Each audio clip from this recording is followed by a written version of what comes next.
Una vez más, le damos la bienvenida a nuestro abogado de confianza, Mariano Sánchez. Bienvenido, Mariano. ¿Cómo estás? ¿Todo bien? Felices 300 programas, Andrea. Muchas gracias. Contentos. Qué top decir mi abogado de confianza. Abogado de Para, disculpa que tengo que llamar a mi abogado. Lo llamamos a Mariano y resolvemos todo. Hoy venimos con un tema que nos han pedido ustedes y que debe ser una consulta bastante frecuente que se da, ¿no, Mariano? Que tiene que ver con la responsabilidad parental, los derechos y obligaciones que tienen mamás y papás con respecto a sus hijos. Así es, Clary. Lo que vamos a tratar un poco es esto de la responsabilidad parental, que antes era conocido como la patria potestad, lo que antes se llamaba así, que es este conjunto, como vos me dijiste bien, de obligaciones, de deberes que tienen los papás y mamás respecto a sus hijos menores de edad y adolescentes. Obligación de alimentarlos, obligaciones de darle vivienda, obligación de educarlos, el derecho de respetar los lazos o las relaciones que tenga el niño adolescente con el resto de la familia. Abuelos, tíos, no lo puedo primos. desvincular del resto de su familia, ¿no? Evitar desvincularlos, fomentar esas relaciones. Perfecto. El derecho a que el niño sea oído, el adolescente. ¿Y hasta qué edad tiene un padre la obligación de mantener a su hijo, darle alimentos y demás? Bueno, eso dentro de la responsabilidad parental tenemos por ejemplo, esta obligación de alimentos, que los padres tienen la obligación de prestar alimentos a los chicos hasta los 21 años o hasta los 25 años si el chico se sigue educando o formando profesionalmente o en un arte o en un oficio y no tenga medios para sustentarse. Perfecto. Todo esto es la responsabilidad parental que se ejerce, que la ejercen siempre los dos padres de manera conjunta. Bien. Pero como toda la ley, siempre tenemos la regla y siempre tenemos la trampa. Una excepción. La excepción en estos casos, como el dicho. Pero estuvo bien. Es que como sos tramposo, llevas la trampa en sangre. En este caso es la excepción. ¿Quién es, digamos, ¿cuál sería la excepción de que la ejerzan de manera conjunta? Cuando sea voluntad de uno de los progenitores, por decisión judicial y siempre y cuando esté en miras el bienestar del chico, el interés superior del chico. Bien. Entonces, dentro de estas obligaciones que vimos, tenemos unas muy importantes. Por ejemplo, el cuidado personal del chico. Sí. El cuidado personal es lo que antes lo llamábamos la famosa tenencia. Es decir, dónde va a vivir el chico y quién va a tomar las decisiones en la vida cotidiana del chico. A qué colegio va a ir, qué obra social va a tener, si va a hacer deporte. La ley establece que lo van a hacer los dos progenitores, si viven juntos. Y si uno de los progenitores toma la decisión, se supone que está consensuada y aprobada por el otro progenitor. Y en el caso de que estén separados, ahí empieza la... Ahí empieza. En el caso de que estén separados, de todos modos, las decisiones de los chicos tomadas por uno de los progenitores, se supone también que está consensuada por el otro. Pero ahora venimos a ver dónde es que va a tener residencia el chico. Puede darse la posibilidad de que el chico resida de manera permanente en los dos domicilios. Una semana con un progenitor y la otra semana con el otro progenitor. Claro. O puede pasar de que el chico tenga un domicilio o residencia en el domicilio de uno de los progenitores. En este caso, el progenitor no conviviente tiene una obligación y un deber y un derecho que es el famoso derecho y deber de comunicación. Lo que antes lo conocíamos como el régimen de visitas. Hoy es este derecho de comunicación. Es el derecho y el deber que tiene el progenitor a mantener un contacto fluido con el niño adolescente, llevarlo a dormir a su casa, llevarlo a pasear, llevarlo de vacaciones. Hacerse cargo de gastos también, ¿no? Eso lo vamos a ver aparte. Bien. Esto primero es el derecho que tiene de la comunicación. Bien. Que me dijiste algo muy importante, Clary, que acá es donde se confunde mucho la gente y vamos a derribar un mito. Han escuchado que muchas veces dicen, el papá o la mamá no conviviente no me da la cuota alimentaria, entonces le voy a prohibir ver al chico. Saquémonos eso de la cabeza. No se puede. No se puede. No se puede. ¿Por qué? Porque estamos usando primero al chico como un botín de guerra. Claro, hay que sacar a los chicos del medio de esas situaciones tal cual. de los adultos. Acá lo que hay que hacer es fomentar el vínculo con los progenitores, hasta incluso con los parientes, abuelos, primos, tíos. Entonces, el padre conviviente, porque el otro no le pase la cuota alimentaria, no puede prohibir. Claro, no hay una figura legal que le prohíba. No hay una figura. Si el papá o la mamá no pasa la cuota de alimentos, usted puede iniciar una acción penal o una acción civil. La ejecución de alimentos o la condena en las 30 se verá, depende del caso.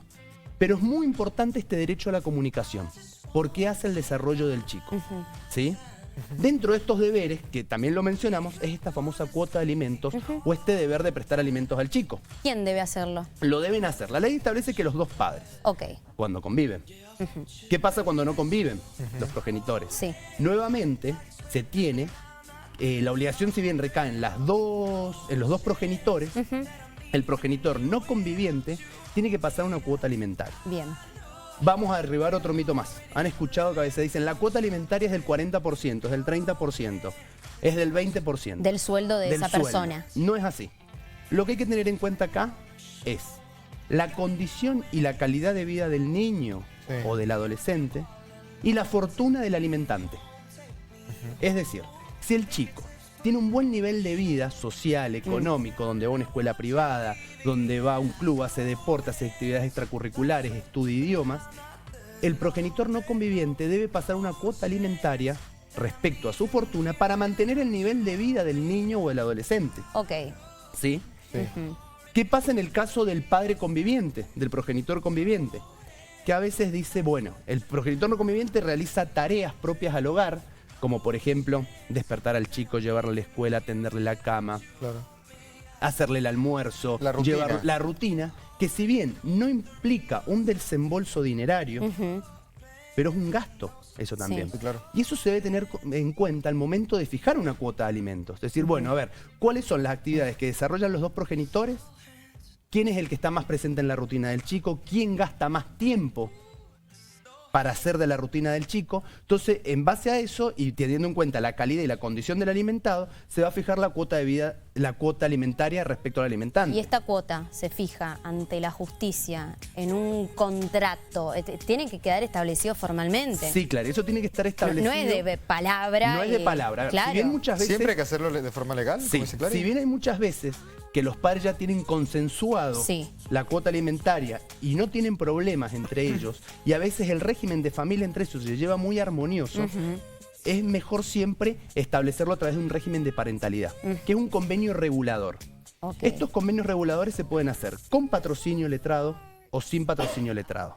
Con abogado o sin abogado. Bien. Se puede acudir en primera instancia a una obligación, a una mediación familiar obligatoria, en donde en presencia de una mediadora, las partes, los progenitores, van a exponer cuáles son su situación, qué es lo que quiere, cuáles son sus pretensiones. ¿Y eso, perdón, en qué institución física se hace? Eso ¿A dónde recurro? Eso se llama eso es la Oficina de Mediación Familiar, Oficina de Mediación Familiar, que está situada en la calle Chile y Espejo. Bien.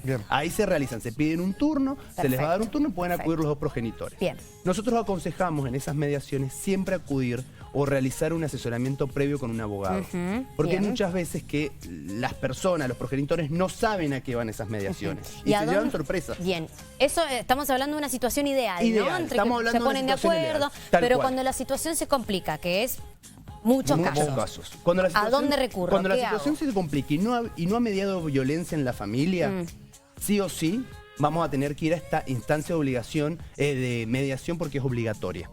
¿Sí? Se debe acudir donde en presencia del mediador pueden estar presentes los abogados y se va a tratar de llegar a un arreglo. Si hay un fracaso de la mediación, se va a acudir a una instancia judicial, en donde se va a tratar de establecer un régimen de parentalidad, que es este convenio regulador que va a fijar cuál va a ser la residencia del chico, cuántos días va a pasar con los progenitores, con quién se va de vacaciones, con quién va a pasar los días festivos, con quién pasa Navidad, con quién Año Nuevo, con quién cumpleaños. Queda todo establecido ahí. Todo establecido. Cuentas claras. Cuenta clara, y ese convenio se le da vista a la asesora de menores, que es el órgano que va a velar por los intereses de los niños, niñas y adolescentes.